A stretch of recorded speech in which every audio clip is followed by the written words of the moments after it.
Kamu mungkin sering ngeliat lukisan ini, atau mungkin kamu juga pernah lihat aku pakai kaos ini, atau mungkin kamu pernah lihat merchandise lainnya dengan gambar wanita ini. Nah, tapi sebenarnya ini lukisan siapa sih? Dan kenapa sih lukisan ini terkenal banget? Atau mungkin kenapa sih lukisan ini mahal banget? Tonton terus videonya sampai akhir, biar kamu tahu jawabannya. Halo, ketemu lagi sama aku Karina, dan ini adalah video atau enggak program baru ya, dimana aku nggak bakalan lukis, tapi mungkin aku bakalan namain program ini Takar, alias cerita di balik karya seni. Asik. Aduh, sumpah ya, namanya receh banget. Kalau misalnya kamu ada masukan, kira-kira nama programnya apa nih yang lebih keren gitu, kamu bisa tulis aja di komen di bawah, oke? Nah, jadi program itu aku bakalan nyeritain cerita-cerita di balik karya seni yang terkenal, atau mungkin yang nggak terkenal juga kali ya. Aku bakalan ngebahas biar kayak aku bisa sharing ilmu atau enggak hal-hal yang aku pelajarin di dunia seni rupa. Di video kali ini aku bakalan ngebahas tentang apa nih cerita di balik lukisan ini nih, karya yang terkenal ini yang mungkin sering kamu lihat dengan bahasa yang mudah dimengerti gitu kali ya. Nah, sebelum aku ceritain, aku pengen berterima kasih dulu sama sahabat aku nih. Kau bisa cek Instagramnya, karyanya keren-keren karena dia menolong aku untuk video kali ini. Shout out to Ucan. Terima kasih Ucan udah nolongin aku untuk bikin video aku kali ini. Coba kalian follow, oke? Instagramnya, TikToknya boleh, oke? Karena karyanya gila, keren-keren banget. Oke, ini sebenarnya karya apa sih? Ini adalah lukisan ya, yang dibuat oleh Leonardo da Vinci. Lukisan ini tuh judulnya Mona Lisa. Nah, karya seni ini tuh adalah salah satu karya seni yang paling banyak atau yang paling terkenal di dunia, yang banyak dikunjungi, ditulis, yang banyak dijadikan lagu, dan banyak diparodikan di dunia gitu ya. Ini adalah salah satu lukisan paling berharga di dunia. Bahkan dapat Guinness World Record dengan asuransi termahal dalam sejarah, yaitu sebesar 870 juta US dollar di tahun 2021. Nah, nggak tahu nih kalau tahun 2022 itu pasti naik lagi. Dan lukisan ini tuh sekarang terletak di Museum Louvre. Maaf banget ya kalau misalkan aku banyak salah nyebut nama atau pronunciation yang salah, aku minta maaf banget. Kalau misalkan kita pengen mengerti tentang lukisan, kita harus tahu dulu nih siapa sih yang bikinnya, kayak gimana sih latar belakang yang melukis lukisan Mona Lisa ini. Jadi lukisan Mona Lisa ini kan dibuat oleh Leonardo da Vinci. Jadi siapa sih Leonardo ini? Leonardo ini memiliki nama lengkap Leonardo di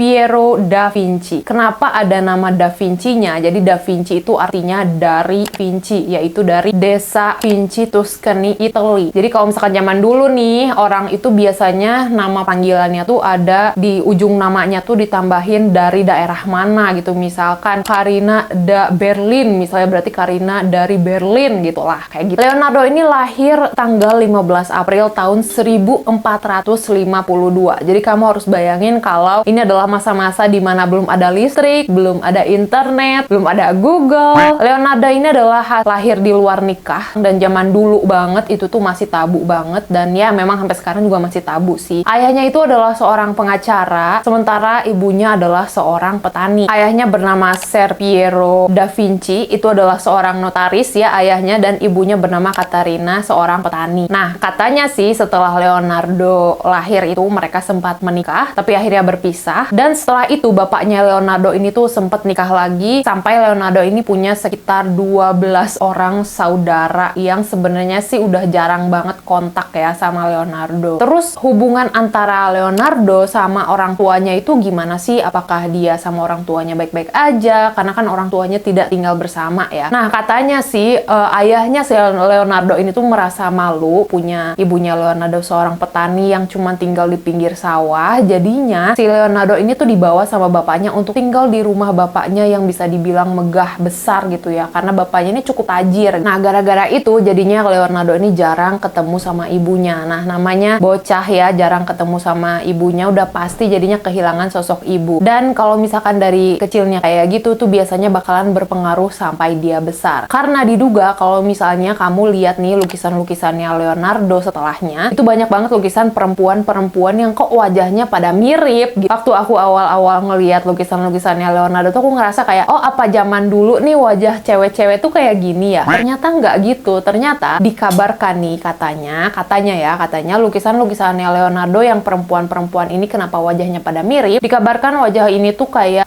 mirip sama ibunya Leonardo. Kayak misalkan nih si Leonardo tuh mau ngelukis cewek nih namanya Amelia misalnya. Nah, wajahnya si Amelia ini tuh bakalan dia imajinasikan dimirip-miripin sama ibunya. Itulah kenapa katanya lukisan-lukisan perempuan Leonardo itu tuh wajahnya hampir pada mirip semua gitu. Karena dikabarkan Leonardo sangat amat kekurangan sosok ibu dan dia sangat kayak merindukan sosok ibunya gitu. Di lukisannya tuh kayak ada senyuman atau tatapan wanita yang khas gitu yang diduga itu mirip sama ibunya. Dan Leonardo ini tuh bisa dibilang orangnya ambivert ya. Di dalam lukisannya tuh Leonardo ini seneng kayak masukin semacam metafor atau simbol-simbol atau kode-kode gitu di dalam karyanya. Terus Leonardo ini emang orangnya kayak gimana sih gitu kan? Kok bisa bikin lukisan kayak gitu? Leonardo ini adalah orang yang bisa dibilang sopan, baik hati ya sama orang, terus lembut dan juga santun. Nah, Leonardo ini selain dia seorang pelukis, dia juga adalah seorang polymath. Apa sih polymath? Jadi polymath itu kalau nggak salah ya, correct me if I'm wrong, katanya sih polymath itu tuh orang yang ahli dalam beberapa bidang gitu. Jadi dia nggak hanya jago ngelukis, tapi dia juga jago dalam hal matematika. Dia juga adalah seorang ilmuwan. Dia adalah seorang scientific juga. Dia insinyur. Dia juga bisa dibilang teoris. Dia jago juga bikin patung. Dan dia juga adalah seorang arsitek. By the way ya, zaman dulu kan nggak ada Google ya kan. Jadi kalau misalkan orang punya banyak keahlian itu karena dia bener-bener ngulik dan belajar sendiri. Terus pertanyaannya, kok bisa sih Leonardo ini punya banyak banget keahlian di masa yang teknologinya belum semaju sekarang? Jadi dari kecil bapaknya Leonardo ini tuh ngelihat kalau si Leonardo ini tuh kayak punya bakat dalam hal menciptakan sesuatu. Jadi Leonardo ini sering kayak dari kecil aja dia udah kelihatan seneng bikin ini, bikin itu. Jadi kayak punya bakat untuk menciptakan sesuatu. Terus juga dorongan bermainnya tuh besar gitu. Dia seneng mengeksplorasi banyak hal gitu. Terus di umur 14 nih, di umur 14 tahun ya Leonardo ini pindah ke Florence dan sama bapaknya itu didaftarin atau dimasukin ke studio milik seniman yang cukup terkenal pada saat itu yang bernama Andrea del Verrocchio. Jadi waktu itu Leonardo nggak dimasukin ke PAUD ya,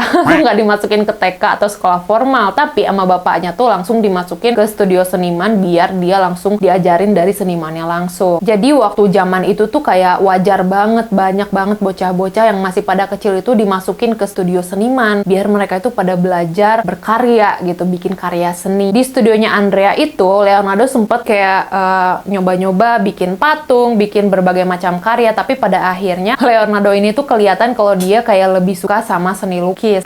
Malah katanya Leonardo ini malah karyanya malah bisa dibilang melebihi dari gurunya itu sendiri, si Verrocchio ini. Bahkan gosipnya nih, karena si Leonardo ini bisa dibilang karyanya tuh lebih bagus dari gurunya, si gurunya ini, si Andrea del Verrocchio ini tuh sampai tutup studio karena dia merasa kayak rendah diri gitu mungkin ya, karena kayak diungguli sama muridnya sendiri gitu. Ini kayak masih diduga kayak ngerasa dilangkahi gitu lah. Karena Leonardo ini semakin ahli ya dalam hal melukis gitu, terus karyanya mulai banyak dilihat orang. Nah, jadinya orang-orang tuh banyak yang meniru, banyak juga yang pengen belajar sama Leonardo. Salah satu orangnya itu adalah Gian Giacomo Caprotti, atau mungkin kita biasa panggilnya Salai. Panggilannya Salai ya, kita panggil aja Salai. Salai ini adalah sahabat atau nggak bisa dibilang asistennya Leonardo yang setia sampai 30 tahun ke depan. Jadi terus-terusan bareng-bareng sama Leonardo. Dia tuh kayak ya belajar sama Leonardo ya, tapi juga jadi asistennya Leonardo sepanjang selama 30 tahun ke depan. Terus gimana percintaannya Leonardo gitu kan? Namanya juga udah umur 15 tahun ke atas, pastinya kan masa puber ya kan, naksir-naksiran. Gimana sih percintaannya Leonardo? Nah, Leonardo ini dikabarin sih katanya dia pernah suka sama Cecilia Gallerani. Sempet juga ada gosip Leonardo ini deket sama Beatrice, sempet juga deket sama Isabella. Tapi katanya nih ya, ada gosip juga katanya Leonardo ini gay dan deketnya sama Salai, yaitu asistennya dia sendiri, dan juga sama Melzi. Dan Leonardo ini sempat dituntut atas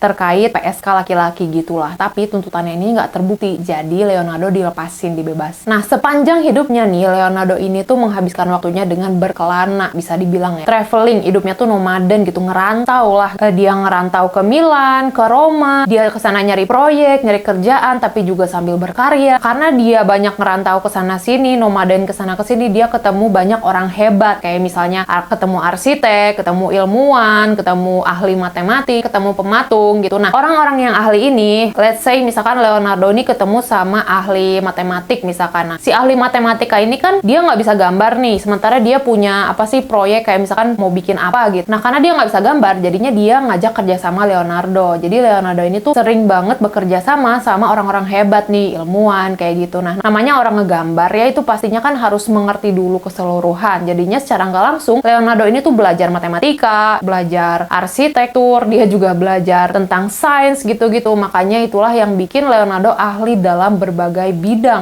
Contohnya salah satu karyanya itu Vitruvian Man. Leonardo ini bisa dibilang keingintahuannya tuh tinggi banget ya. Karena zaman dulu kan nggak ada Google, kamu bayangin nggak ada internet. Jadi dia tuh ya ngulik-ngulik ya, belajar sendiri aja gitu. Ditambah lagi zaman dulu kan nggak ada kamera ya. Jadi kalau misalnya kamu mau mengabadikan sesuatu, ya Leonardo ini bakal nge-sketsa. Jadi dia punya banyak banget sketsa-sketsa. Pada zaman itu juga kan orang nggak ada yang tahu ya anatomi manusia itu kayak gimana. Nggak ada USG, nggak ada orang yang tahu kayak janin di dalam rahim itu bentuknya kayak gimana sih. Nah, Leonardo ini adalah salah satu orang yang penasaran nih anatomi manusia tuh kayak gimana sih. Janin di dalam rahim itu kayak gimana sih. Nggak ada orang yang tahu bentuk-bentuk organ gitu waktu itu. Usus, paru-paru tuh bentuknya gimana, jantung bentuknya gimana. Leonardo adalah orang pertama yang mendokumentasikan atau menggambarkan anatomi manusia secara akurat. Bahkan urat nadi, otot-otot itu digambarkan sama Leonardo secara mendetail. Itu orang pertama nih Leonardo yang bisa menggambarkan anatomi manusia gitu. Dan ini kan pastinya mempengaruhi dunia kedokteran juga ya kan pada saat itu. Karena kan waktu itu nggak ada kamera, nggak ada USG gitu. Nah, awal mula kenapa kok si Leonardo bisa ngegambarin anatomi? Awal mulanya gimana sih? Jadi Leonardo itu awalnya kayak penasaran juga gitu. Waktu itu Leonardo kayak heran, kok ada ya orang yang masih muda itu bisa meninggal, sementara orang yang udah tua kok masih bisa tetap hidup gitu. Nah, akhirnya waktu itu Leonardo tuh kayak penasaran, dia minta izin sama paus waktu itu, paus gereja di Roma gitu. Dia minta izin sama pausnya untuk yang membedah anatomi dari pria yang masih muda yang udah meninggal ini. Dia pengen tahu apa sih penyebabnya kok dia masih muda bisa meninggal gitu. Ya udah, malam-malam tuh dia sama Salai ya asistennya dia ke gereja gitu membedah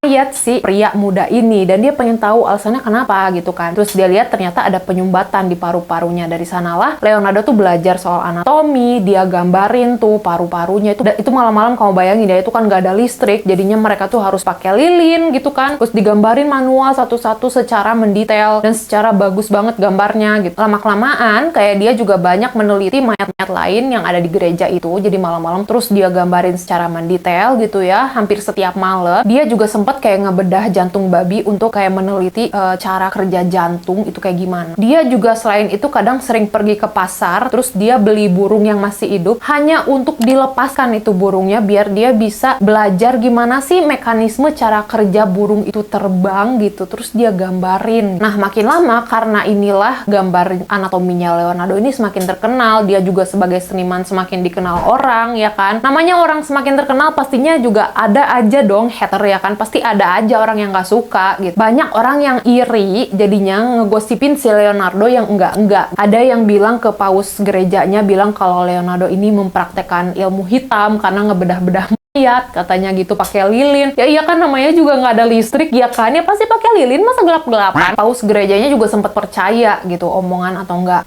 gosip-gosip kayak gini. Terus juga ada orang yang iri sama Leonardo sampai nyuri gambarnya Leonardo. Dan fun fact aja nih ya, Leonardo ini tuh adalah orang yang kidal ya. Dia kadang ini kalau misalkan nulis catatan atau sketsa, Leonardo ini suka ngebalik tulisannya gitu. Orang tuh nyangkanya ini mantra gitu, katanya gosipnya ini tuh mantra. Leonardo tuh mempraktekkan ilmu sihir gitu. Padahal ini tulisan kalau dibaca pakai kaca, itu bisa dibaca tulisannya gitu. Sementara orang yang iri ini tuh bilangnya kalau tulisan ini adalah mantra gitu. Emang apa sih tujuannya kok Leonardo nulisnya sampai dibalik-balik gitu? Jadi Leonardo tuh nulisnya dibalik biar nggak ada orang yang bisa nyuri ilmu atau nggak ide-idenya dia gitu. Nah, selain itu Leonardo juga sempat jadi arsitek ya kan. Dia sempat mendesain tangga, mesin perang, dia juga meneliti tanaman, botanika. Tapi dari semua bidang, Leonardo itu paling ahli di bidang seni lukis. Karena kan pada saat itu medianya terbatas ya. Jadi kan kalau zaman sekarang kayak kamu beli cat minyak atau apa kan tinggal ke toko gitu ya. Nah, zaman dulu tuh nggak ada media yang banyak gitu. Terbatas banget. Bahkan ngelukis aja pakai telur gitu, tempera. Nah, waktu itu Leonardo adalah orang pertama yang melukis pakai cat minyak. Dan cat minyak itu waktu itu kayak masih jarang banget, langka banget gitu. Dan kamu bayangin aja di masa yang sulit kayak gitu, dia bisa bikin karya yang timeless, yang bahkan sampai sekarang aja masih diperdebatkan. Waktu itu juga ada seniman lain yang sering dibanding-bandingin sama Leonardo, yaitu Michelangelo. Mereka berdua bisa dibilang sama-sama jago sih, dan karyanya juga sama-sama luar biasa kalau menurut aku. Dan gosipnya, Michelangelo dan juga Leonardo ini sama-sama dalam komunitas LGBT gitu. Nah, Leonardo ini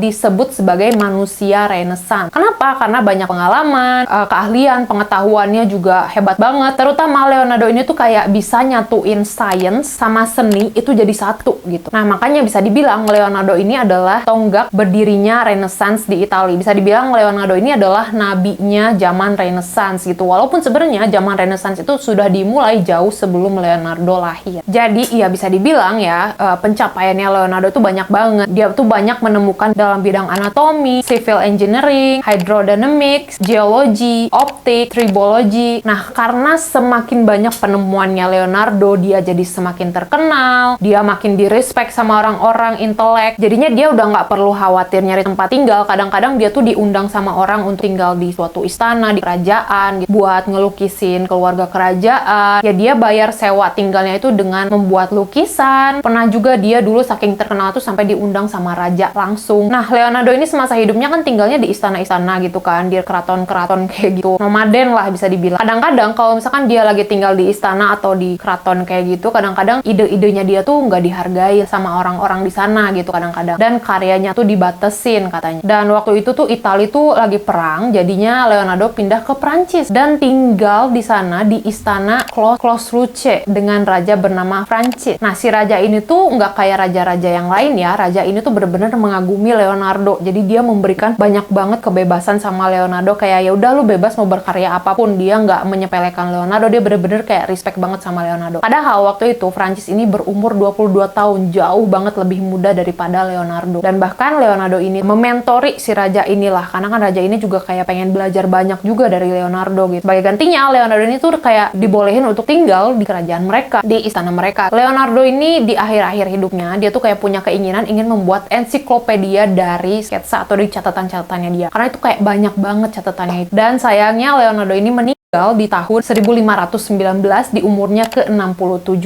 Dan ketika Leonardo meninggal, itu dia meninggal di pelukan si Raja Prancis ini. Dan ini tuh diabadikan di sebuah lukisan. Dan ya Leonardo ini bisa dibilang tinggal di atas tempat tidur yang mewah ya, di kasur yang empuk gitu, di dalam pelukannya Raja Prancis ini. Karena Leonardo ini meninggal, dia meninggalkan banyak banget lukisan, terus juga diary, notebook, catatan-catatan, sketsa, buku-buku bacaan, ada juga uang, dia juga punya perkebunan anggur, dia juga punya tanah. Nah, karena Leonardo ini selama 67 tahun hidupnya nggak pernah menikah ya kan, jadi warisannya ini tuh jatuh ke sahabat-sahabatnya dan saudara-saudaranya. Leonardo pun dikuburkan di Collegiate Church of San Florentin di Chateau de Amboise. Maaf banget kalau salah nyebut ya. Dan bahkan Leonardo juga dibikin monumennya. Jadi sebenarnya kenapa sih lukisan ini bisa terkenal banget? Jadi lukisan ini kan judulnya kan Mona Lisa. Kalau di Italia lukisan ini seringnya disebutnya sebagai La Gioconda, Mona Lisa. Nah, Mona ini adalah Madonna atau bisa dibilang Mem atau Nona Lisa gitu, atau enggak My Lady. Jadi si lukisan ini tuh dibuat bukan di atas kanan kanvas, tapi ini adalah cat minyak di atas kayu pohon poplar. Jadi kayu ini tuh termasuk kayu yang mahal dan kualitasnya bagus, dan waktu orang-orang ngelihat lukisannya yang asli itu mereka pada kecewa, banyak yang kecewa. Kenapa? Karena ternyata lukisannya ini kecil sebenarnya, hanya berukuran 77 kali 53 cm.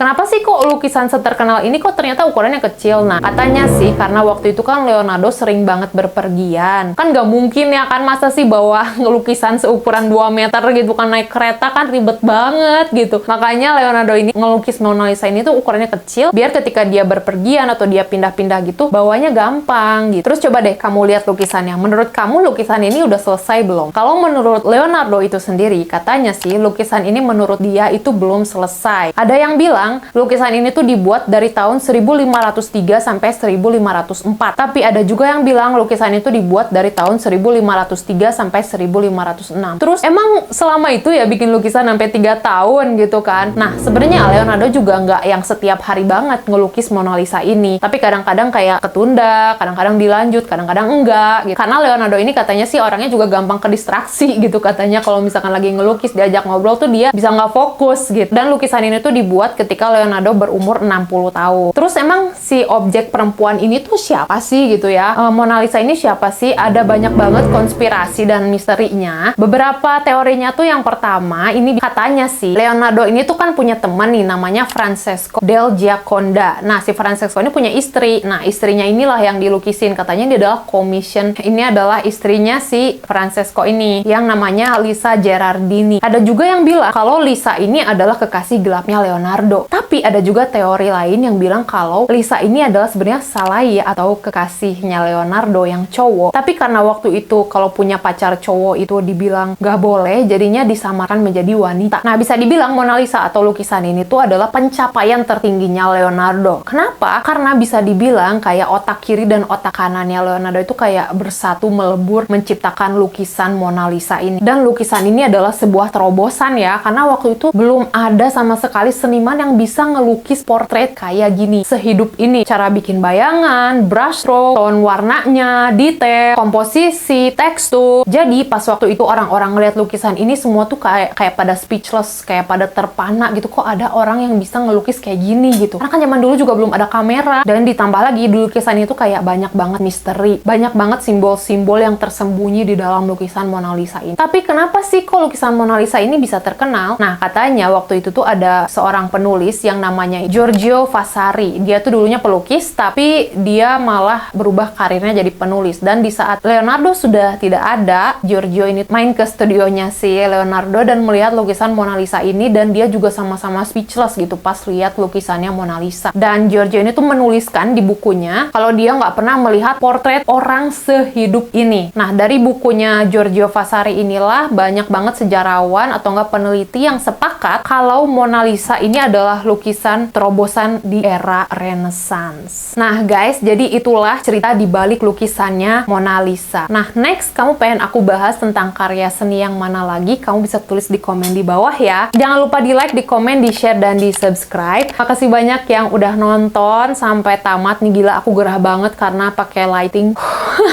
Sumpah gerah banget. Makasih banyak yang udah nonton ya. Sampai ketemu di video selanjutnya. Bye-bye.